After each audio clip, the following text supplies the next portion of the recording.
In our previous investigation, we exposed the zero stock trap, the calculated move by automakers to kill the supply of analog parts, effectively forcing your 20-year-old truck into an early grave.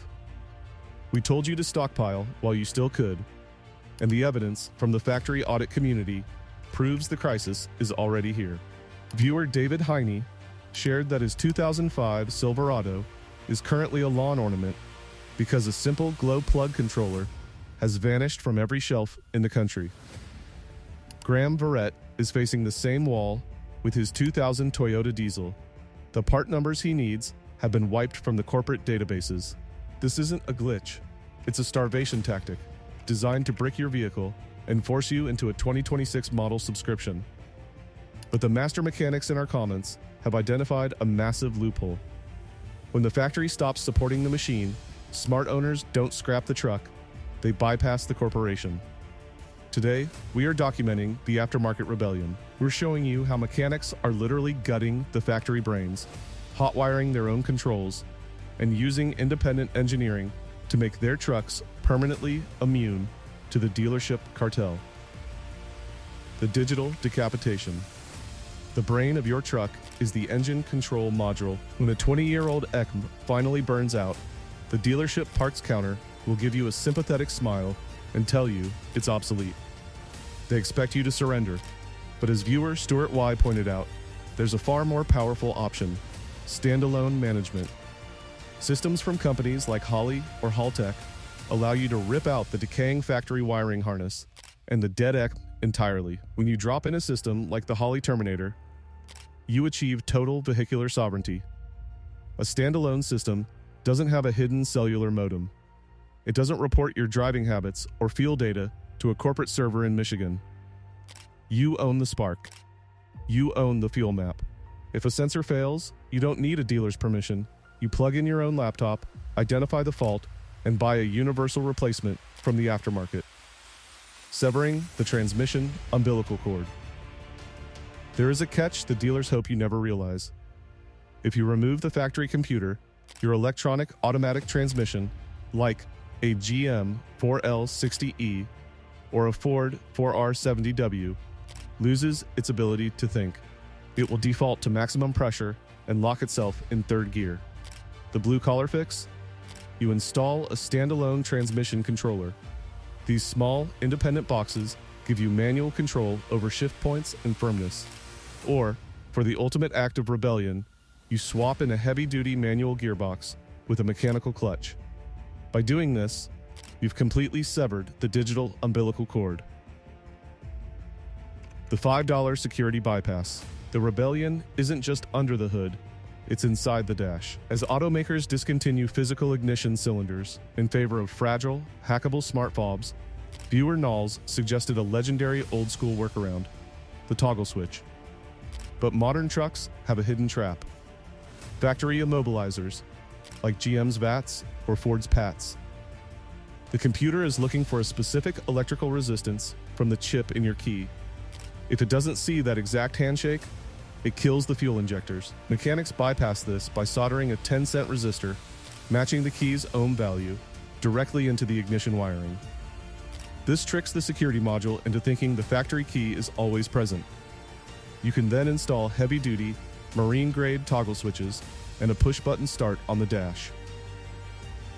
You've just replaced a $400 proprietary locking system with $5 of hardware store copper that will never fail, bypassing the luxury paywall. The same logic applies to your comfort. Factory climate control modules are notorious for failing, and the plastic gears inside the blend door actuators are designed to strip. Viewer G. Willie hit the nail on the head. An AC blower motor is just a basic electric fan. If the $400 digital control module dies, you bypass the entire circuit. By wiring a universal rheostat dial directly to the blower motor, you regain control. It might not look like a luxury interior, but it will blow freezing cold air for $20 in parts, and it will never require a firmware update to keep you cool. The nuclear option: the carburetor swap.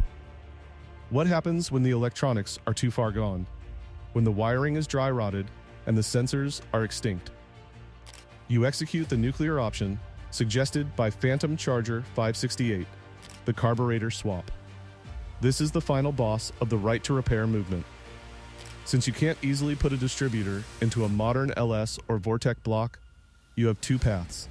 You can use an aftermarket ignition box to handle the spark, or you can do a full heart transplant, gut the engine bay, and drop in a pre-1986 small block Chevy V8. This erases the need for a computer entirely. A carburetor operates on pure fluid dynamics and vacuum. It pulls fuel based on the physical velocity of air, not a sensor. There is no mass airflow sensor to glitch, no electronic throttle body to put you in limp mode, and no idle valves to stick. When you make this swap, you are deleting thousands of lines of proprietary code and replacing them with a mechanical venturi. You are moving away from a system that requires a software handshake to a system that requires a simple screwdriver to tune. This path is about more than just fuel. It's about regaining the mechanical high ground.